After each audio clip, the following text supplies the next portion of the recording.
Hey y'all, on this episode, the compilation conversation is focused on issues within the Black community that isn't talked about enough. The first video is a breakdown from a psychologist's perspective, and the rest are people's own experiences.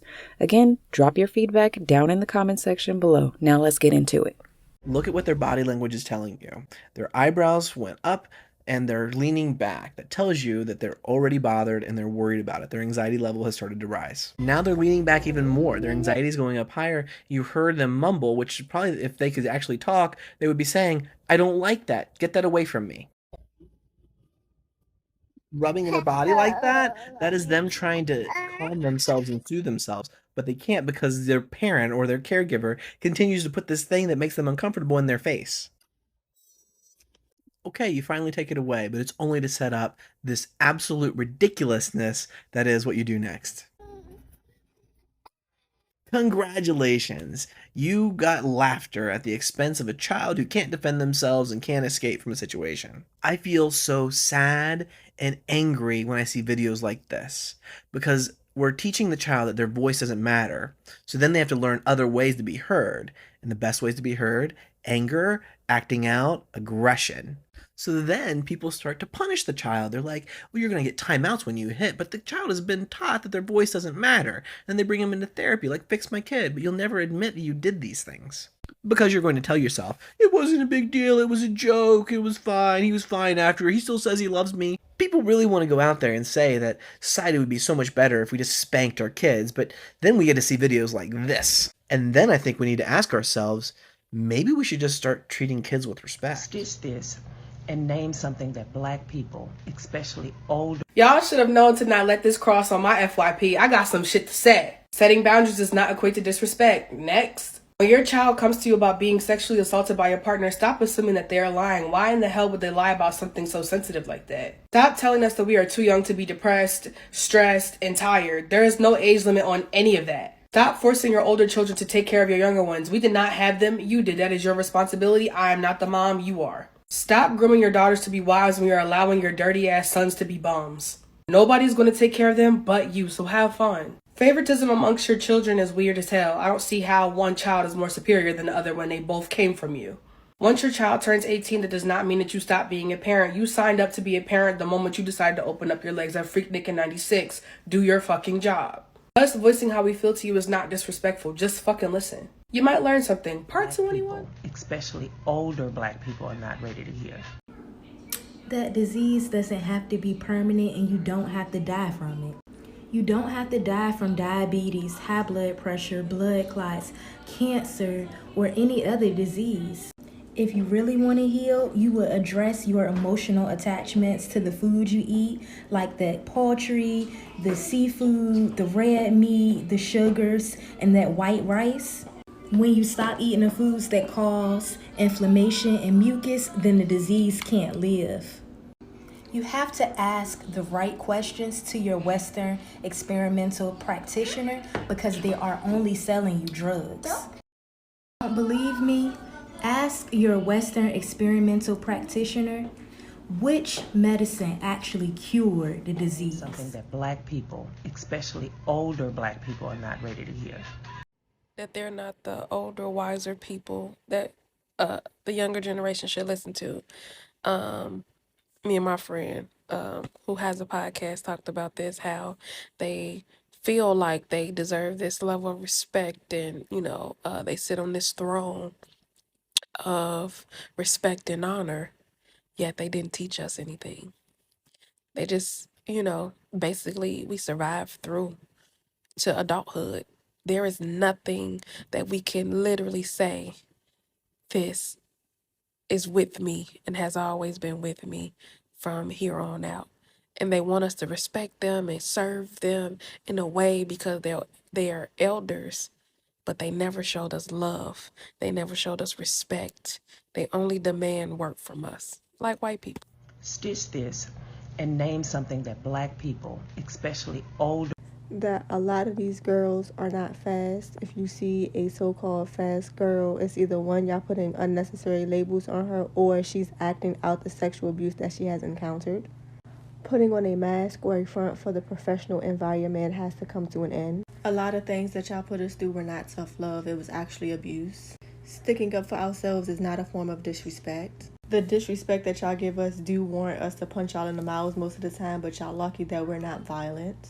Y'all don't really know what's better for an individual because you're older or you've experienced things. Only the individual know what's best for them. They can only use what you teach them to help them go but so far, because at some point they do surpass you on the journey that they're on. Hi, this is a message to my mothers. If you got daughters and you got sons and they're up in age and they're making money, my daughter is spending $300 on mirrors, $400 on chairs, $500-$600 on bundles and stuff. So I asked her, Naya, can you at least start helping something? I'm on a fixed income. I got congestive heart failure. So I'm like, Naya, can you at least help pay a bill or something? Because that's when I was 16 and got a job, my mama gave me the water bill. I was responsible for the water bill. I don't have them to pay nothing. Just $100 would do. $100 would do. I blocked this lady face out of the video, and I'm blocking her name out because the point of this video is not to bash her, but to talk about a generational curse that we have in the Black community of young kids feeling pressure to give their parents money. Baby girl, baby boy, it is not your fault that your parent did not figure it out in life. It is not your fault that your parent has whatever disability they have. You did not ask to be born. And just because at a young age you got a hustle mentality and a hustle spirit and you figured out ways to get money for yourself, do not mean that you got to give it to your parent.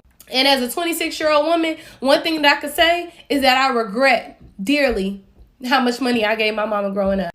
Because while working through putting myself through college and still supporting my mother, had I not been doing that, I would probably be a millionaire by now. And I'm not saying this to say, don't help your parents, don't give your parents no money. If you have it to give, absolutely. But when you are in your prime years of figuring out who you are and trying to make it to the next level and finding your purpose in life, you need to save all the money you can. Because at the end of the day, when you get to the age that I'm at, and if you're not a married woman, you don't got nobody but you, baby girl. And I say this about anybody. If you can't call them and ask for $100, don't let them call you and ask for $100. Focus on you, love on you, figure things out for you. Because if you were not on this earth, guess what? Mama would still figure it out. Mama would still figure out how to pay that water bill with or without you. So please stop letting y'all parents pressure y'all into giving them money, because you need to save. You need to stack and fund your own dreams. Mama dreams done passed her by. And it's no other community of people whose parents ask them for money. In the white community, most of their parents support them until marriage. In the Asian communities, their parents support them till marriage. And even in African cultures that aren't in America, parents support you until marriage. It is only in the Black American culture where we out here supposed to support our parents. And if you ain't got it like that, you don't got to. So stop that shit. Like, the fact that y'all are acting dense in my comments as if we literally don't see shit like this. Like, look at this. Class obviously isn't in your tax bracket. Like, y'all are pretending not to get it, but it is very much a classist issue. And the fact that y'all are like pretending like, oh, you're better than, you're holier than thou for those who do eat chitterlings, like. And that's why I don't like the whole Black girl luxury thing, because it's just another reason for y'all who have some money, who want to be luxury, want to be similar to and assimilate to white women, okay, because that's what it is. That's what y'all be doing, talking down and looking down on lower class Black people. And that's exactly what she did in that video, and that's exactly what y'all doing up under this sound. Y'all can keep acting dense if y'all want to, but I'm not the one or the two, okay? Like, y'all are being real ignorant, okay? So I've been scrolling on TikTok, and I don't know what this wave is of anti-Black girl luxury, or this wave of anti-Black luxury hate, but it's starting to get on my nerves, and I'm gonna tell you why. Black women have been given scraps and crumbs for so long, and now that we've created this community for ourselves, for our lifestyle to flourish in abundance with rituals of self-care and all this other stuff, vacation and shopping and stuff, that's become a problem too.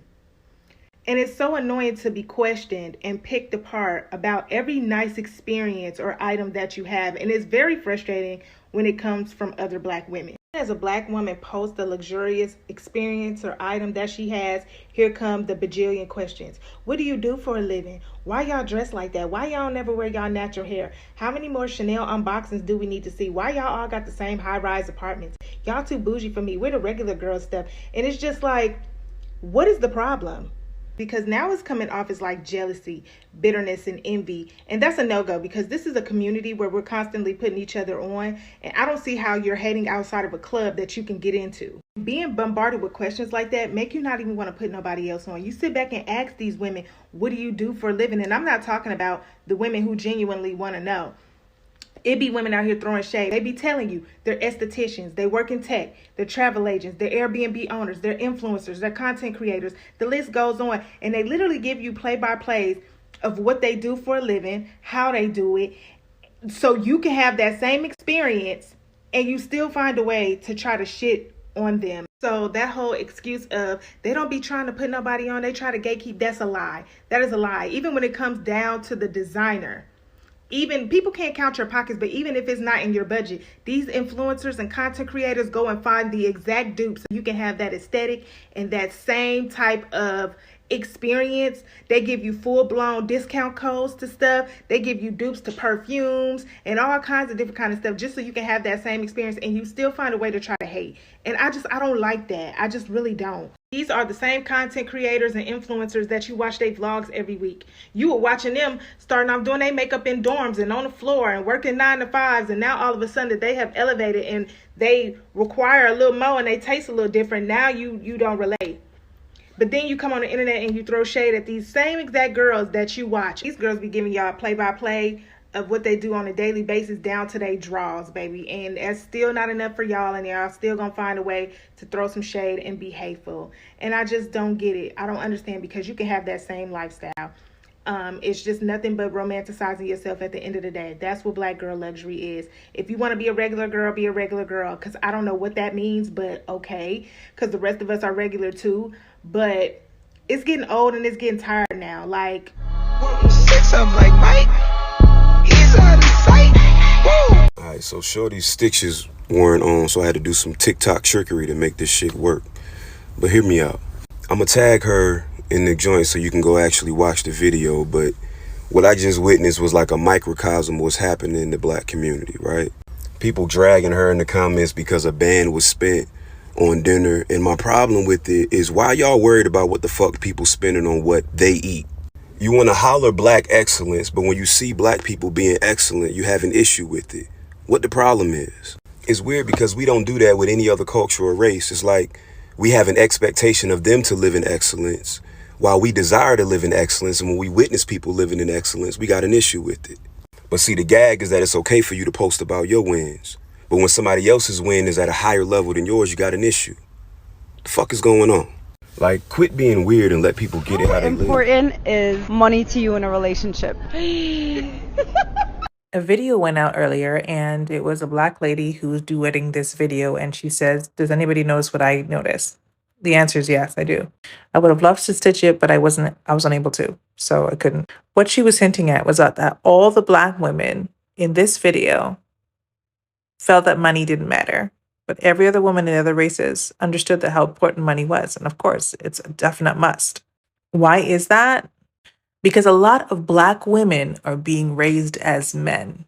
Most of us don't even know what it feels like to be a woman in a relationship, in life, period. We've had to protect, provide, and prove ourselves constantly. And when you're young, you think that is what makes you a valuable woman, a strong woman, a good woman, that you'll find your happily ever after as long as you're able to show your value, your worth. Instead, it sets us up for hard relationships that are doomed to fail. Wow, that actually hurt my feelings. But okay, you are entitled to your opinion. I think I look great. I think I fit the aesthetic perfectly. But you are entitled to your opinion. Can I ask you a question though? And not just you, everyone in the comments who had an issue with black people and women wanting to embrace the old money lifestyle because of racism and us wanting to be white. Why is it y'all have such a narrow tunnel vision of what it means to be black? Like the black experience. Like, why is it that anything to do with sophistication, class, and luxury is automatically deemed exclusively for white people, but anything to do with struggle and labor and poverty is immediately associated with the Black experience. The only wealth that would be ethical for Black people to have is BBL luxury and hip hop. But if we want anything different, then we're anti-Black. I love sophistication, class, and timeless elegance. Oh, but Black people can't have the old money lifestyle because during old money, we were enslaved. Yeah, you know what else? We're also being called fucking but we took that fucking back. Why just reclaim the word? We can reclaim the entire aesthetic if we want to. Like, ain't nobody saying to own white slaves. Well, I'm not trying to do all that. But my point is, let Black people dress and exist in various different forms and expressions that they want to without invalidating their Blackness, okay? There's not one set way to dress and be Black. Just gotta have Black skin.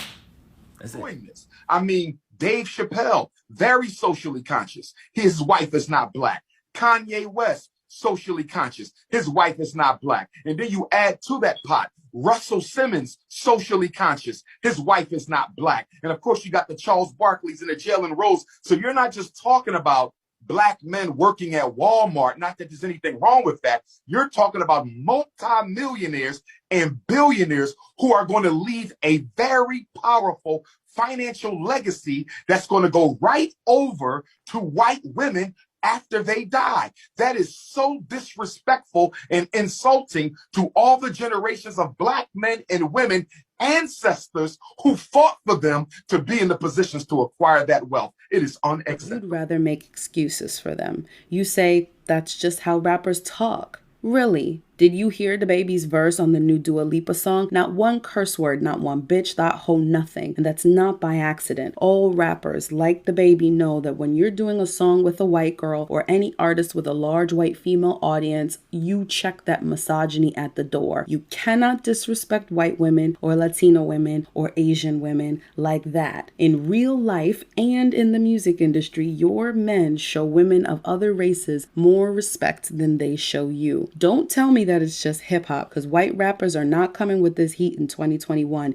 Even Eminem had to change his tune. This is about Black men's abusive relationship with Black women and Black women's acceptance of it. And it's not because you're easygoing and that you don't take this stuff seriously. Because when Danny Lay made her ear-bleeding record talking about yellow bone is what he want, you dragged her within an inch of her life. Not only did she not release the song, she realized she had no chance of popping off anymore. She might as well cash out for child support from a rapper. Don't tell me that disrespect doesn't bother you, because when Sin Santana told the world that Black men prefer Latinas over you and treat them better than they treat you, y'all handled her. She had to switch genres of music back to her people's music because she knew a R&B career was out of the question. I got a question, and don't fight me because I see y'all boys like to comment on my previous content. That's fine. But why is it that when a Black man creates content that loves on Black women, he got to be pandering, he got to be race baiting, he got to be pitting women or genders against each other, when in actuality, my mama Black, my daughter Black, I love Black women. So if you don't like content that supports Black women, I suggest you unfollow me right now. I suggest you turn that check mark into a plus sign. I suggest you block me, because over here, that's what we gonna do. It's an opinion you have that might piss some people off. That Black dykes always want to choose the worst version of men to portray. It's always a thug, cat daddy, or pimp persona. Women are so horrible at discerning good men that they don't even know how to be one when they decide to be one. Do it, more, tranny. Tell me I'm wrong. So in the last video I stitched before this video with the palm colored guy, and I was talking about femininity versus masculinity. You have a heterosexual woman who's in a heterosexual relationship with a man, right? She would date a stud, and it's not because that stud is a woman. She doesn't care. She's attracted to the masculinity. The stud is bringing masculine features that she's attracted to, regardless of her gender. And the stud thinks she's turning this straight girl out, but in reality, she's not. She's queer. She's only attracted to masculinity, which is the stud. The stud goes on a whole ego boost because it's stroking the ego that she's special, when in reality, she's not. In reality, you're not the exception. This is DL culture, y'all. Studs who date quote-unquote straight women are no different from the gay men who quote-unquote date straight men. That's why everybody's so focused on gender. Gender is not real. You're only attracted to femininity or masculinity. Think about it.